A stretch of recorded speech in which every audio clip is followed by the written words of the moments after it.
Instagram ಅನ್ನು ಮಾಯಾಲೋಕ ಮಾಡ್ತಿರೋ ಮನೆಹಾಳ ಕೆಲಸ ಒಂದಲ್ಲ ಎರಡಲ್ಲ.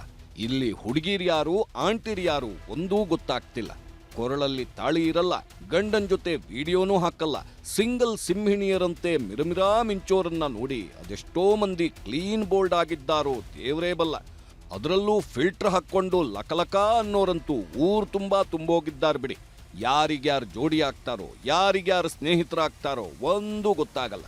ಎಲ್ಲೋ ಇದ್ದವರು ಇನ್ನೆಲ್ಲೋ ಇದ್ದವರ ಜೊತೆ ಪ್ರೀತಿ ಪ್ರೇಮ ಅಂತ ಚಾಟಿಂಗು ಡೇಟಿಂಗು ಶುರು ಮಾಡ್ತಾರೆ. ಇವರದ್ದು ಕೂಡ ಇಂಥದ್ದೇ ಪ್ರೇಮ ಕಥೆ. ರೀಲ್ಸ್ ರಾಣಿಯ ಹಿಂದೆ ಬಿದ್ದವ ಪ್ರೀತಿ ಹೆಸರಲ್ಲಿ ಕಾಸಿನ ಸುರಿಮಳೆಗೈದಿದ್ದ.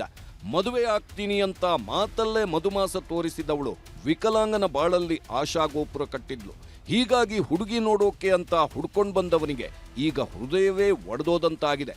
ಇವಳೇನಾ ಓನನ್ನನಲ್ಲೇ ಅಂತ ಕಣ್ಣೀರಿಡ್ತಿದ್ದಾನೆ.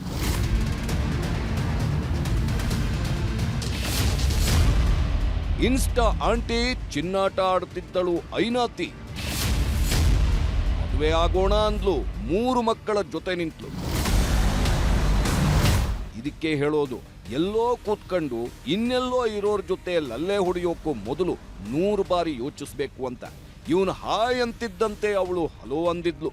ಅಲ್ಲಿಂದ ಶುರುವಾದ ಇವರಿಬ್ಬರ ಪ್ರಣಯ ಗೀತೆ ಮದುವೆ ಹಂತದ ಮಾತುಕತೆಯನ್ನು ಮುಗಿಸಿತ್ತು. ಸೋಷಿಯಲ್ ಮೀಡಿಯಾದಲ್ಲಿ ಬೆಸೆದ ಬಂಧವನ್ನೇ ಬ್ರಹ್ಮ ಬೆಸೆದ ಬಂಧ ಅಂತ ಕನಸು ಕಂಡಿದ್ರು. ಆಂಟಿ ಹೇಳಿದ್ದ ಮಧ್ಯರಾತ್ರಿ ಕಥೆಗೆ ಪ್ರಾಯದ ಹುಡುಗ ಕ್ಲೀನ್ ಬೋಲ್ಡ್ ಆಗಿದ್ದ. ದುರಂತ ಅಂದ್ರೆ ತಾನು ಆಂಟಿ ಅನ್ನೋದನ್ನೇ ಮುಚ್ಚಿಟ್ಟವಳು ಮೂಡಿಗೆರೆ ಮಲ್ಲಿಗೆ ಅಂತ ಇನ್ಸ್ಟಾದಲ್ಲೇ ಸುವಾಸನೆ ಬೀರ್ತಿದ್ಲು.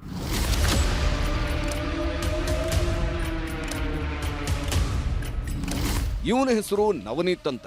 ಕೋಲಾರ ಜಿಲ್ಲೆಯ ಶ್ರೀನಿವಾಸಪುರ ತಾಲೂಕಿನ ದ್ವಾರಸಂದ್ರ ಗ್ರಾಮದ ನಿವಾಸಿ. ವಯಸ್ಸು ಜಸ್ಟ್ 25. ಇವಳು ಚಿಕ್ಕಮಗಳೂರು ಜಿಲ್ಲೆಯ ಮೂಡಿಗೆರೆ ತಾಲೂಕಿನ ಹೊಸಕೆರೆಯ ಕೆಂದಾವರೆ. ಹೆಸರು ಅಪೂರ್ವ ಅಂತ. ಇನ್ಸ್ಟಾದಲ್ಲಿ ಲಕಲಕ ಅಂತಿದ್ದವಳು ಗಂಡ ಹೈಕ್ಳಿಗೆ ಬಲೆ ಬೀಸ್ತಿದ್ಲು ಅನ್ಸುತ್ತೆ. ಇದೇ ಹೊತ್ತಲ್ಲೇ ಬಲೆಗೆ ಬಿದ್ದವನು ಈ ಪಾಪದ ಹುಡುಗ ನವನೀತ್. ಮೊದಲು ಹಾಯ್ ಬಾಯ್, ನಂತರ ಸ್ನೇಹ, ಆಮೇಲೆ ಪ್ರೀತಿ ಪ್ರೇಮ. ದಿನಗಳು ಉರುಳುತ್ತಿದ್ದಂತೆ ಮೊಬೈಲ್ನಲ್ಲೇ ಸಂಸಾರ ಶುರು ಮಾಡಿದ್ರು. ಅಪೂರ್ವಳ ಅಂತರಾಳ ಅರಿಯದವ ಕೇಳಿದಾಗಲೆಲ್ಲ ಕೈತುಂಬ ಕಾಸು ಕೊಡ್ತಿದ್ದ.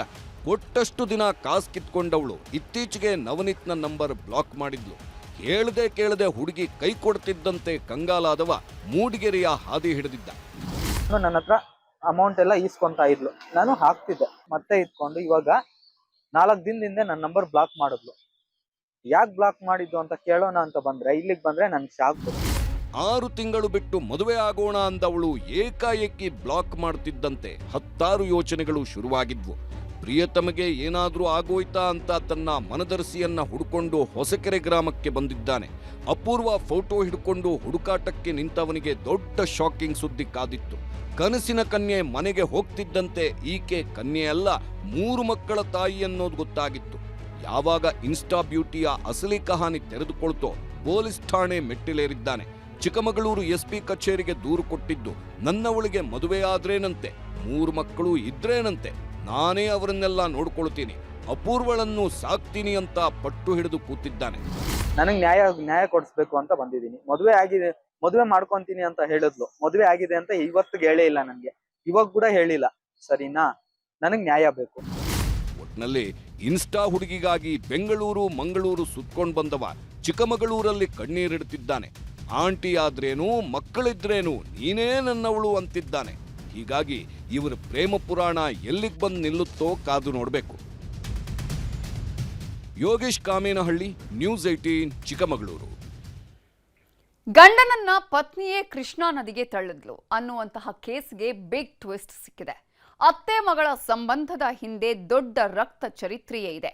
ಹುಡುಗ ತಾಳಿ ಕಿತ್ಕೊಂಡು ಹೋಗ್ತಿದ್ದಂತೆ ದಿಕ್ಕೆಟ್ಟ ಹೆಣ್ಮಗಳು ಕಣ್ಣೀರಿಡ್ತಿದ್ದಾಳೆ.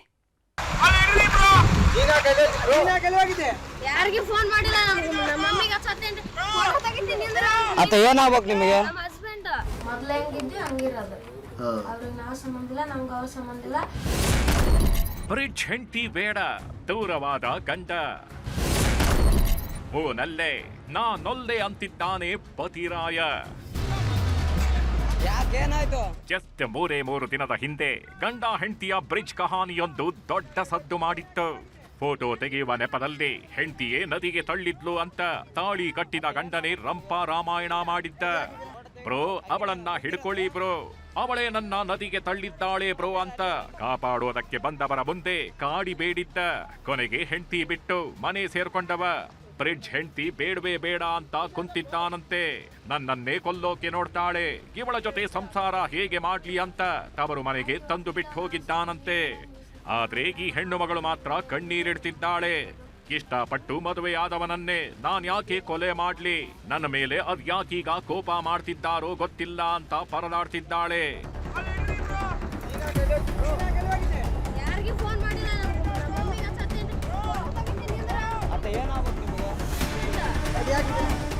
ಇದೊಂಥರ ಕ್ರೈಮ್ ಥ್ರಿಲ್ಲರ್ ಸಿನಿಮಾ ಆಗಿದ್ದಂಗಿದೆ.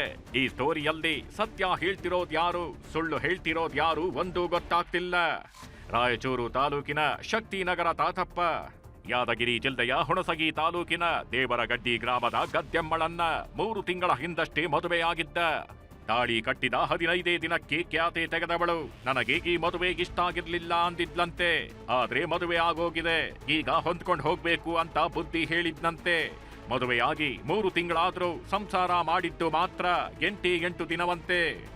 ಯಾವಾಗ ತಾತಪ್ಪ ನದಿಯಲ್ಲಿ ತೇಲಾಡಿದ್ನೋ ಹಳೆ ರಕ್ತ ಚರಿತ್ರೆ ತೆರೆದುಕೊಂಡಿದೆ. ಇವರಿಬ್ಬರು ಕೂಡ ಅತ್ತೆ ಮಾವನ ಮಕ್ಕಳು. ಆದ್ರೂ ಗದ್ದೆಮ್ಮಳ ಕುಟುಂಬಕ್ಕೂ ತಾತಪ್ಪ ಕುಟುಂಬಕ್ಕೂ ಆಗ್ತಿರ್ಲಿಲ್ಲ. ಸುಮಾರು ವರ್ಷದ ಹಿಂದೆ ತಾತಪ್ಪನ ದೊಡ್ಡಮ್ಮಳ ಮೇಲೆ ಗದ್ದೆಮ್ಮಳ ಮನೆಯವರು ದಾಳಿ ಮಾಡಿದ್ರಂತೆ. ಆವತ್ತಿನಿಂದ 2 ಕುಟುಂಬ ದೂರ ಆಗಿದ್ವು. ಈ ಮನಸ್ತಾಪ ಹೋಗಲೆಂದೇ ಇವರಿಬ್ಬರಿಗೂ ಮದುವೆ ಮಾಡಿದ್ರು. ಆದ್ರೀಗ ಆಗಿರೋದೇ ಬೇರೆ. ನೋಡಮ್ಮ, ತುಂಬ ಕುಟುಂಬದಲ್ಲಿ ಮದುವೆ ಮಾಡಿದ್ದಾರೆ, ಸಂಬಂಧಗಳನ್ನು ಕೂಡಿಸೋದಕ್ಕೆ ಮಾಡಿದ್ದಾರೆ. ನೀನು ಈ ಟೈಮಲ್ಲಿ ಈ ರೀತಿ ಮಾಡೋದು ಚಲೋ ಅಲ್ಲ. ಇರಲಿ, ಇವತ್ತಿಲ್ಲ ನಾಳೆ ಹೊಂದಿಕೊಂಡು ಹೋಗ್ತಿದೆ ಅಂತೇಳಿ ಆಗಿದ್ದಾನೆ ಸರ್, ಸುಮ್ಮನಿದ್ದಾನೆ ಸರ್. ಇದಾದರೂ ಕೂಡ ಕಳೆದ 3 ತಿಂಗಳಲ್ಲಿ ಮದುವೆ ಆದಮೇಲೆ ನಮ್ಮ ಮನೇಲಿರೋದು ಬರೀ 8 ದಿನ. ಯಾವಾಗ ಪತ್ನಿಯೇ ನದಿಗೆ ತಳ್ಳಿದ್ದಾಳೆ ಅಂತ ತಾತಪ್ಪ ಸಿಟ್ಟಿಗೆದ್ನೋ, ಇವಳು ನನಗೆ ಬೇಡವೇ ಬೇಡ ಅಂತ ಹಠಕ್ಕೆ ಬಿದ್ದಿದ್ದಾನೆ. ಊರಿನ ದೊಡ್ಡವರು ಸಂಧಾನ ಸಭೆ ಮಾಡಿದ್ರು, ಹೊಂದಾಣಿಕೆ ಆಗಿಲ್ಲ. ಹೀಗಾಗಿ ಗದ್ದೆಮ್ಮಳಿಗೆ ಕಟ್ಟಿದ ತಾಳಿ ಹಾಗೂ ಕಾಲುಂಗುರ ತೆಗೆದುಕೊಂಡು ಹೋಗಿದ್ದಾರಂತೆ. ಹುಡುಗನ ಮನೆಯವರು ಏನೇ ಆರೋಪ ಮಾಡಿದ್ರು, ಈ ಹೆಣ್ಣು ಮಗಳು ಮಾತ್ರ ನಾನೇನೂ ಮಾಡಿಲ್ಲ ಅಂತಿದ್ದಾಳೆ. ನನಗೆ ಇಷ್ಟ ಆಗಿದ್ದೆ ಮದುವೆ ಆಗಿದ್ದು, ನಾನ್ಯಾಕೆ ನನ್ನ ಗಂಡನನ್ನೇ ಕೊಲೆ ಮಾಡ್ಲಿ ಎಂದಿದ್ದಾಳೆ. ಅವ್ರು ನಾವು ಅಲ್ಲೇ ಹಾಕಿ ಬೇಡ ನಾವು ಅಲ್ಲೇ ಬೇಡ ಆಕಿನ ನಾ ದಬ್ಬಿಲ್ಲ, ಬೇಕಾದ್ರೆ ನೀವು ನನ್ನ ತಗೊಂಡೋಗಿ ಅಲ್ಲೇ ನೂಕ್ರಿ, ನಾನು ಸಾಯಕ್ ರೆಡಿ ಅಂತಂದ್ರೆ ಅವ್ರು ಈ ನೂಕರಿ ಬೇಡ ಏನು ಬೇಡ, ಬಂದ್ರು ನಾವು ಕರ್ಕೊಂಡು ಹೋಗಲ್ಲ ಅಂತಂದ್ರು. ಒಟ್ನಲ್ಲಿ ಇವರಿಬ್ಬರಲ್ಲಿ ತಪ್ಪು ಯಾರದ್ದೋ ಸರಿ ಯಾರದ್ದೋ ಗೊತ್ತಿಲ್ಲ. ಆದ್ರೆ ಮದುವೆಯಾದ 3 ತಿಂಗಳಿಗೆ ಸಂಸಾರ ಮುರಿದು ಬಿದ್ದಿದ್ದು ಮಾತ್ರ ದುರಂತ. ಯಾದಗಿರಿಯಿಂದ ಗಣೇಶ್ ಪಾಟೀಲ್ ಜೊತೆ ವಿಶ್ವನಾಥ್ ಹೂಗ, ನ್ಯೂಸ್ 18 ರಾಯಚೂರು. ಧರ್ಮಸ್ಥಳ ಭಾಗದಲ್ಲಿ ಅನಾಮಧೇಯ ವ್ಯಕ್ತಿಯೊಬ್ಬ 100 ಹೆಣಗಳನ್ನ ಹೂತು ಹಾಕಿದಾನೆ ಅನ್ನೋ ಸುದ್ದಿ ಬಿತ್ತರವಾಗ್ತಿದ್ದಂತೆ ಒಂದೊಂದೇ ಹೊಸ ಕಥೆಗಳು ಹುಟ್ಕೊಳ್ತಿವೆ. 22 ವರ್ಷದ ಹಿಂದೆ ಕಣ್ಮರೆಯಾದ ಕೇಸೊಂದು ಈಗ ದಾಖಲಾಗಿದೆ.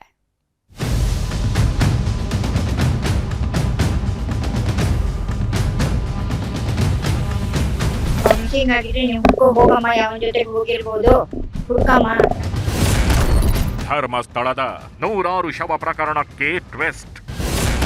ತೆರೆದುಕೊಳ್ಳುತ್ತ 22 ವರ್ಷದ ನಿಗೂಢ ರಹಸ್ಯ.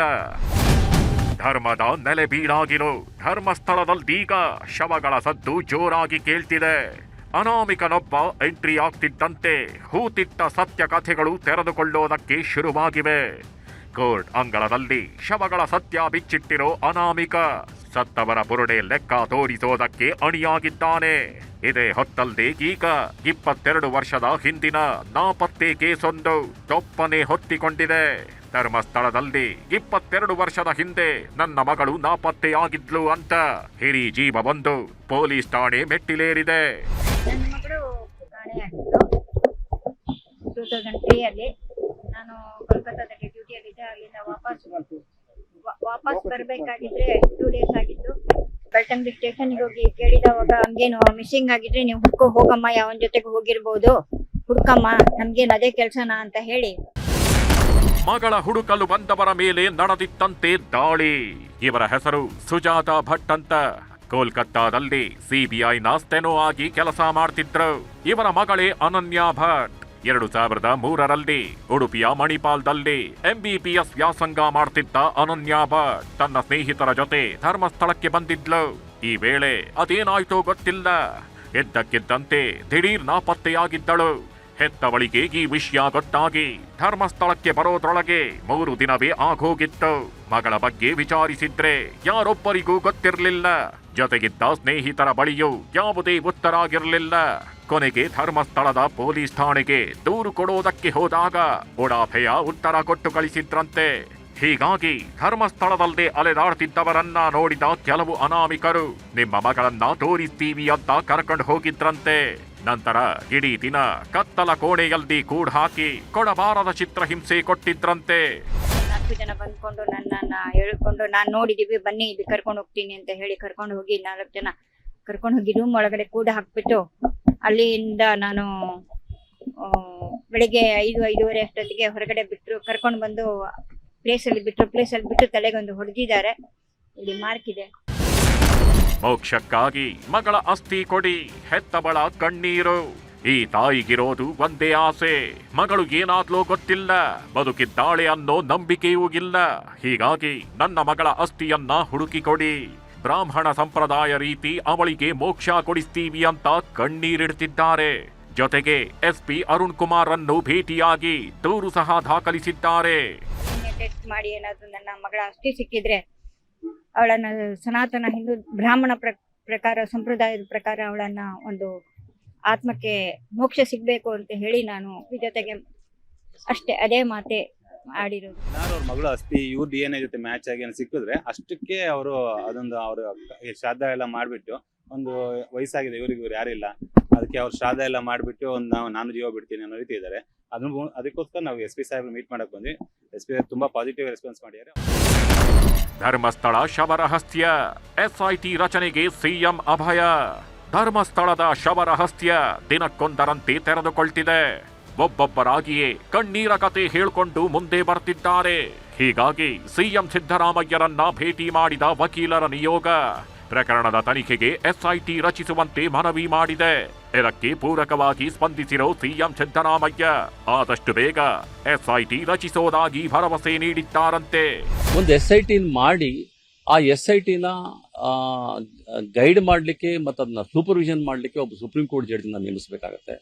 ಅದ್ರ ಜೊತೆಗೆ ಒಬ್ಬ ಪ್ರಾಸಿಕ್ಯೂಟರ್, ಒಬ್ಬ ಈ ಕ್ರಿಮಿನಲ್ ನಾಲೆಡ್ಜ್ ಇರುವಂಥ ಒಬ್ಬ ಪ್ರಾಸಿಕ್ಯೂಟರ್ನ ಅಸಿಸ್ಟ್ ಮಾಡೋ ಥರ ಮಾಡಬೇಕಾಗತ್ತೆ. ಅದ್ರ ಜೊತೆಗೆ ಎಂಟೈರ್ ಆ ಬಾಡಿಗಳನ್ನು ತೆಗೆದಾಗ ಅದನ್ನ ಫೋಟೋಗ್ರಾಫ್ ಮಾಡಬೇಕಾಗತ್ತೆ, ವಿಡಿಯೋಗ್ರಾಫ್ ಮಾಡಬೇಕಾಗತ್ತೆ. ಅದ್ರ ಜೊತೆಗೆ FSL ಅವರು, ಫೊರೆನ್ಸಿಕ್ ಸೈನ್ಸ್ ಅವರು ಜೊತೆಯಲ್ಲಿರಬೇಕಾಗತ್ತೆ. ಇದೆಲ್ಲವನ್ನು ಕೂಡ ನಾವು ಒಂದು ರೆಪ್ರೆಸೆಂಟೇಷನ್ ಕೊಡೋದ್ರ ಮೂಲಕ ಮುಖ್ಯಮಂತ್ರಿಗಳನ್ನ ಕೇಳ್ಕೊಂಡಿದೀವಿ. ಮುಖ್ಯಮಂತ್ರಿಗಳು ಒಪ್ಕೊಂಡಿದ್ದಾರೆ. ಒಟ್ಟಲ್ಲಿ ಹೂತಿಟ್ಟಿದ್ದ ಸತ್ಯಗಳು ಸದ್ದು ಮಾಡೋದಕ್ಕೆ ಶುರುವಾಗಿವೆ. ನಿಜಕ್ಕೂ 100 ಶವಗಳು ಇರೋದು ಸತ್ಯಾನ? ಅನಾಮಧೇಯ ವ್ಯಕ್ತಿ ಹೇಳ್ತಿರೋದು ಸತ್ಯಾನ? ಅನನ್ಯ ಭಟ್ಗೆ ನ್ಯಾಯ ಸಿಗುತ್ತಾ ಅನ್ನೋದನ್ನ ಕಾದು ನೋಡಬೇಕಿದೆ. ಕಿಶನ್ ಶೆಟ್ಟಿ, ನ್ಯೂಸ್ 18 ಮಂಗಳೂರು. ಅವರಿಬ್ಬರದ್ದು ಜಾತಿ ಧರ್ಮವನ್ನೂ ಮೀರಿದ ಪ್ರೀತಿ. ಮಕ್ಕಳು ಕದ್ದು ಮದುವೆಯಾಗ್ತಿದ್ದಂತೆ ಮುಸ್ಲಿಂ ಕುಟುಂಬ ಎಲ್ಲರ ಮನವೊಲಿಸಿ ಮಸೀದಿಯಲ್ಲಿ ಮದುವೆ ಮಾಡಿತ್ತು. ಇನ್ನೇನು ಎಲ್ಲವೂ ಸರಿ ಆಯ್ತು ಅನ್ನುವ ಹೊತ್ತಲ್ಲೇ ಧರ್ಮದ ಬಿರುಗಾಳಿ ಎದ್ದಿದೆ.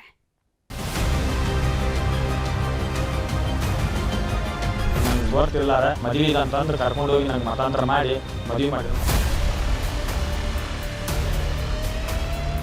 ಜಮಾತಿಗೆ ಹೋಗ್ಬೇಕು, ಇಸ್ಮಾಕ್ ಹೋಗ್ಬೇಕು, ನಮಾಜ್ ಮಾಡ್ಬೇಕು 50 ಅಂತ ನಂಗೆ ಟಾರ್ಚರ್ ಮಾಡಿದ್ದಾರೆ. ಇದೊಂಥರ ವಿಚಿತ್ರ ಲವ್ ಜಿಹಾದ್ ಕಥೆ. ಜಾತಿ ಧರ್ಮವನ್ನೇ ಮೀರಿ ಪ್ರೀತಿಸಿದ್ರು, ಮನೆಯವರನ್ನ ಎದುರು ಹಾಕೊಂಡು ಮದುವೆಯನ್ನೂ ಆಗಿದ್ರು. ಆಮೇಲೆ ಹುಡುಗಿ ಮಾತಿಗೆ ಗಂಟು ಬಿದ್ದು ಮುಸ್ಲಿಂ ಸಂಪ್ರದಾಯದಂತೆಯೇ ನಿಖಾ ಆಗಿದ್ರು. ಇನ್ನೇನು ಎಲ್ಲ ಸರಿ ಹೋಯ್ತು ಅನ್ನೋ ಹೊತ್ತಲ್ಲೇ ಧರ್ಮದ ಸಂಕೋಲೆ ಕಾಡೋದಕ್ಕೆ ಶುರುವಾಗಿದೆ. ಪ್ರೀತಿಸಿ ಮದುವೆಯಾದ ಹುಡುಗಿಯೇ ನಮ್ಮ ಧರ್ಮಕ್ಕೆ ಮತಾಂತರ ಆಗುವಂತ ಕಾಟ ಕೊಡ್ತಿದ್ಲಂತೆ. ನಿಖಾ ನಾಮದ ಹೆಸರಲ್ಲಿ ಹಿಂದೂ ಯುವಕ ವಿಶಾಲ್ನನ್ನ ವಿರಾಜ್ ಸಾಬ್ ಅಂತ ಮಾಡಿದ್ದಾರಂತೆ. ಹುಡುಗಿ ಮನೆಯವರ ಕಾಟಕ್ಕೆ ಬೆಪ್ಪಾಗಿ ಹೋದವ ಪೊಲೀಸ್ ಠಾಣೆ ಮೆಟ್ಟಿಲೇರಿದ್ದಾನೆ. ಧರ್ಮ ಮೀರಿದ ಪ್ರೀತಿ, ಈಗ ಶುರುವಾಯ್ತು ಫಜೀತಿ. ನಮಾಜ್ಗೆ ಕಾಡಿಸ್ತಾರಂತೆ, ಮತಾಂತರಕ್ಕೆ ಒತ್ತಾಯಿಸ್ತಾರಂತೆ. ಈತನ ಹೆಸರು ವಿಶಾಲ್ ಕುಮಾರ್ ಅಂತ, ಗದಗ ಜಿಲ್ಲೆಯ ಬೆಟಗೇರಿ ನಿವಾಸಿ. ಈತನ ಮನಸ್ಸು ಗೆದ್ದವಳೇ ಈ ತಹಸೀನ್. ಇಬ್ರು ಕೂಡ 3 ವರ್ಷದಿಂದ ಪ್ರಾಣಕ್ಕಿಂತ ಹೆಚ್ಚು ಪ್ರೀತಿ ಮಾಡ್ತಾ ಇದ್ರು. ಆದ್ರೆ ಎಲ್ಲೂ ಹೇಳ್ಕೊಳ್ಳೋ ಪರಿಸ್ಥಿತಿಯಲ್ಲಿರ್ಲಿಲ್ಲ. ಅಪ್ಪಿ ತಪ್ಪಿ ಗೊತ್ತಾದ್ರೆ ಏನಾಗುತ್ತೋ ಏನೋ. ನಮ್ಮನ್ನ ದೂರ ಮಾಡಿಬಿಡ್ತಾರೆ ಏನೋ ಅಂತ ಕದ್ದು ಮುಚ್ಚಿ 2024 ನವೆಂಬರ್ ತಿಂಗಳಲ್ಲಿ ರಿಜಿಸ್ಟರ್ ಮ್ಯಾರೇಜ್ ಆಗಿದ್ರು. ಆದ್ರೆ ಅದ್ಹೇಗೋ ಈ ವಿಷಯ ತಹಸೀನ್ ಕುಟುಂಬಕ್ಕೆ ಗೊತ್ತಾಗಿತ್ತು.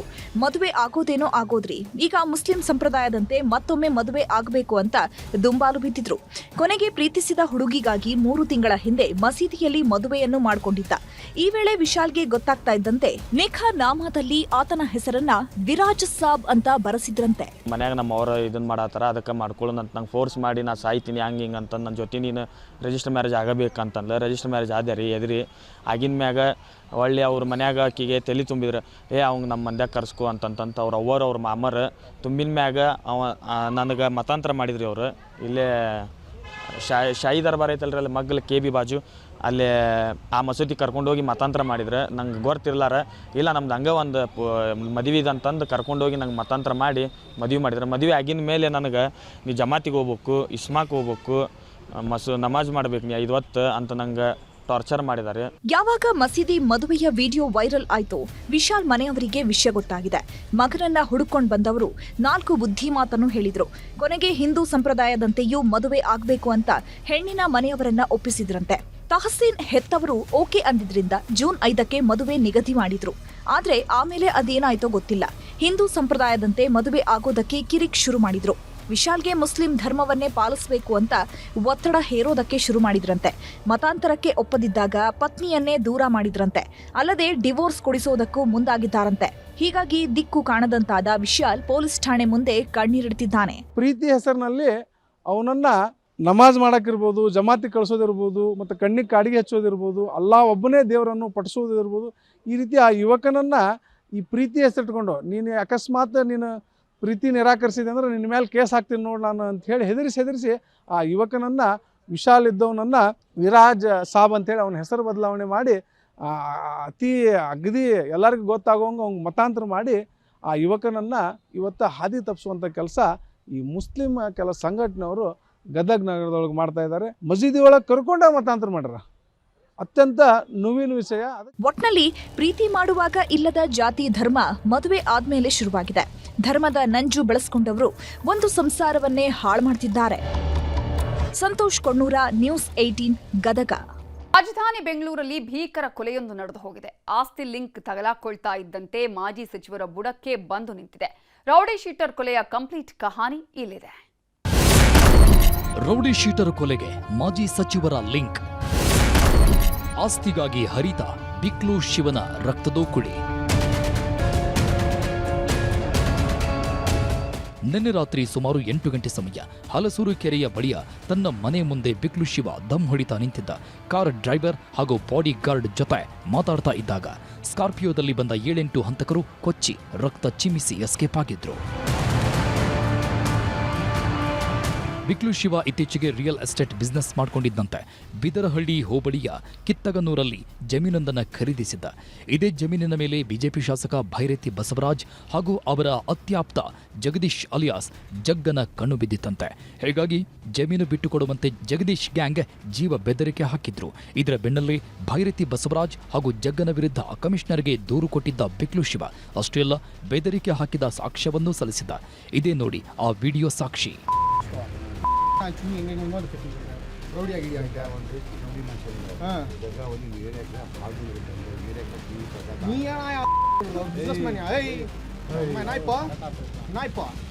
ಕಮಿಷನರ್ಗೆ ದೂರು ಕೊಡ್ತಿದ್ದಂತೆ ಜಗ್ಗ ಆ್ಯಂಡ್ ಗ್ಯಾಂಗ್ ಶಿವನನ್ನ ಮುಗಿಸಲೇಬೇಕು ಅಂತ ಸ್ಕೆಚ್ ಹಾಕಿತ್ತು. ಅದಕ್ಕಾಗಿ ಜಗ್ಗನ ಬಾಮೈದ ಕಿರಣ್ ಪಕ್ಕಾ ಪ್ಲಾನ್ ಮಾಡಿದ್ದ. ಅದರಂತೆ ನಿನ್ನೆ ಬೆಳಿಗ್ಗೆಯಿಂದಲೂ ಹೊಂಚು ಹಾಕಿದ್ದ ಹಂತಕ ಪಡೆ ರಾತ್ರಿ ಬಿಕ್ಲು ಶಿವನನ್ನ ಬರ್ಬರವಾಗಿ ಹತ್ಯೆ ಮಾಡಿದೆ. ಕೊಲೆ ಆಗ್ತಾ ಇದ್ದಂತೆ ಜಗ್ಗ ಎಸ್ಕೇಪ್ ಆಗಿದ್ದು ಕಿರಣ್ ಶಿಷ್ಯರಾದ ವಿಮಲ್, ಪ್ಯಾಟ್ರಿಕ್, ಸಂತೋಷ್ ಮತ್ತು ನವೀನ್ ಶರಣಾಗಿದ್ದಾರೆ. ಈ ಮಧ್ಯೆ ಹತ್ಯೆ ಹಿಂದೆ ಕೆಆರ್ಪುರಂ ಶಾಸಕ ಭೈರತಿ ಬಸವರಾಜ್ ಕೈವಾಡ ಇದೆ ಅಂತ ಮೃತನ ಕುಟುಂಬಸ್ಥರು ಸ್ಫೋಟಕ ಆರೋಪ ಮಾಡಿದ್ದಾರೆ. ಈ ಮಧ್ಯೆ ಶಾಸಕರ ಜೊತೆಗೆ ಜಗ್ಗ ಕುಂಭಮೇಳಕ್ಕೆ ಹೋದ ಫೋಟೋಗಳು ಸಂಚಲನ ಸೃಷ್ಟಿಸಿವೆ. ಅಲ್ಲದೆ ಎಫ್ಐಆರ್ನಲ್ಲೂ 5ನೇ ಆರೋಪಿ ಅಂತ ಉಲ್ಲೇಖ ಮಾಡಿದ್ದು ಶಾಸಕರಿಗೆ ಬಂಧನ ಭೀತಿ ಶುರುವಾಗಿದೆ. ಹತ್ಯೆ ಕೇಸಲ್ಲಿ ತಮ್ಮ ಹೆಸರು ತಳುಕು ಹಾಕಿಕೊಳ್ತಾ ಇದ್ದಂತೆ ರಾಜ್ಯಾಧ್ಯಕ್ಷ ವಿಜೇಂದ್ರ ಭೇಟಿ ಮಾಡಿತ್ತು. ಇದರಲ್ಲಿ ನನ್ನ ಪಾತ್ರ ಇಲ್ವೇ ಇಲ್ಲ ಅಂತ ವಿವರಣೆ ಕೊಟ್ಟಿದ್ದಾರೆ. ಇದೇ ವೇಳೆ ಬಸವರಾಜ್ ಪರ ಬ್ಯಾಟ್ ಬೀಸಿರೋ ವಿಜೇಂದ್ರ ಫೋಟೋಗಳು ಇವೆ ಎಂಬ ಕಾರಣಕ್ಕೆ ತೇಜೋವಧೆ ಆಗ್ತಾ ಇದೆ ಅಂತ ಸಮರ್ಥಿಸಿಕೊಂಡಿದ್ದಾರೆ. ಇನ್ನು ಪ್ರಕರಣ ಸಂಬಂಧ ರಿಯಾಕ್ಷನ್ ಕೊಟ್ಟ ಪರಮೇಶ್ವರ್ ತಪ್ಪಿತಸ್ಥರ ವಿರುದ್ಧ ಪೊಲೀಸರು ಕ್ರಮ ಕೈಗೊಳ್ಳುತ್ತಾರೆ ಎಂದಿದ್ದಾರೆ. ಈ ವಿಚಾರದ ಬಗ್ಗೆ ಯಾವುದೇ ಒಂದು ಮಾಹಿತಿ ಕೂಡ ನನಗೆ ಗೊತ್ತಿಲ್ಲ. ಆದರೂ ಕೂಡ ಸುಖ ಸುಮ್ಮನೆ ಇವತ್ತು FIR ಆಗಿದೆ ಅಂತೇಳಿ ನೀವು ಸುದ್ದಿ ಮಾಧ್ಯಮದ ಮುಖೇನ ನಾನು ನೋಡಿರ್ತಕ್ಕಂಥದ್ದು. ಹಾಗಾಗಿ ಇದೆಲ್ಲೋ ಒಂದು ಕಡೆ ರಾಜಕೀಯವಾಗಿ ಏನಾದರೂ ಮಾಡಬೇಕಾ ಅಂತೇಳಿ ತೀರ್ಮಾನಗಳು ಮಾಡಿ ಇವತ್ತೇನೋ ಮಾಡಿದ್ದಾರೆ ಅಂತ ಹೇಳಿದ್ರು ಕೂಡ ಗೊತ್ತಿಲ್ಲ. ಅದು ಯಾವ ಜಮೀನು, ಯಾರು ಇವನು, ಏನು ಒಂದು ಸಣ್ಣ ಮಾಹಿತಿ ಕೂಡ ನನಗೆ ಗೊತ್ತಿಲ್ಲ. ಇನ್ನು ಅರೆಸ್ಟ್ ಆಗಿರೋ ಆರೋಪಿಗಳ ಮೇಲೆ ಸಾಕಷ್ಟು ಅನುಮಾನ ಮೂಡಿದೆ. ಕೆಲ ಪೊಲೀಸರು ಆರೋಪಿಗಳ ಜೊತೆ ಶಾಮೀಲಾಗಿ ರಾತ್ರೋರಾತ್ರಿ ಶರಣಾಗುವಂತೆ ಮಾಡಿದ್ದು, ಕೆಲವರು ಎಸ್ಕೇಪ್ ಆಗಿದ್ದಾರೆ. ಇದು ಹಿರಿಯ ಅಧಿಕಾರಿಗಳ ಗಮನಕ್ಕೆ ಬಂದಿದ್ದು ಆರೋಪಿಗಳ ಜೊತೆ ಶಾಮೀಲಾದವರ ವಿರುದ್ಧ ಕ್ರಮಕ್ಕೆ ಮುಂದಾಗಿದ್ದಾರೆ. ಅಲ್ಲದೆ ಜಗ್ಗಾ ಆ್ಯಂಡ್ ಗ್ಯಾಂಗ್ನ ಹಿಸ್ಟರಿ ಕೆದಕೋದಕ್ಕೆ ಸ್ಪೆಷಲ್ ಟೀಮ್ಗೆ ಸೂಚಿಸಿದ್ದಾರೆ. ಅದೇನೇ ಇರಲಿ, ರೌಡಿ ಶೀಟರ್ ಹತ್ಯೆ ಹಿಂದೆ ಶಾಸಕನ ಕೈವಾಡ ಇದೆ ಅನ್ನೋದು ಭಾರೀ ಸಂಚಲನ ಸೃಷ್ಟಿಸಿದೆ. ಇದೇ ಕೇಸ್ ಭೈರತಿ ಬಸವರಾಜ್ಗೆ ಮುಳುವಾಗುತ್ತಾ ಕಾದ್ ನೋಡಬೇಕು. Gangadhara Bagata, crime bureau, news 18 Bengaluru.